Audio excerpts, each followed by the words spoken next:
Semaine de tension suite à l'incarcération en métropole des indépendantistes kanaks, commanditaires présumés des émeutes. Les rassemblements sont interdits sur l'archipel ce week-end. Couvre-feu de 20h à 6h prolongé jusqu'au 8 juillet. Et cela fait maintenant 7 semaines que les barrages se poursuivent et rendent très difficile l'accès aux soins, à tel point que le monde médical déplore la mort de nombreux patients. Caroline Baudry.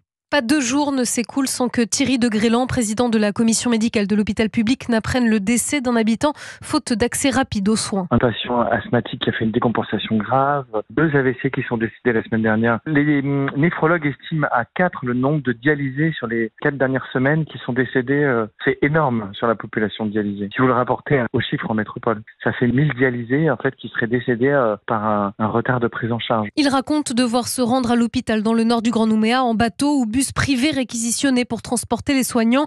Ces passages extrêmement aléatoires ont poussé Rachid El-Beghiti, cardiologue libéral, à déménager ses consultations dans une zone plus sécurisée. Un appareil d'échographie, la table d'examen, et on a dû le faire rapidement en priant qu'il ne soit pas pris dans un barrage et éventuellement brûlé. Il y a des patients qu'on a pu revoir, mais il y en a beaucoup qu'on ne voit pas. Pour nos patients qui étaient des patients de proximité, aller à Nouméa Sud, c'est difficile et c'est plutôt ce qu'on ne voit pas auquel on pense. En cette semaine, au moins 150 de ces patients n'ont pas eu accès au cabinet. Caroline Baudry.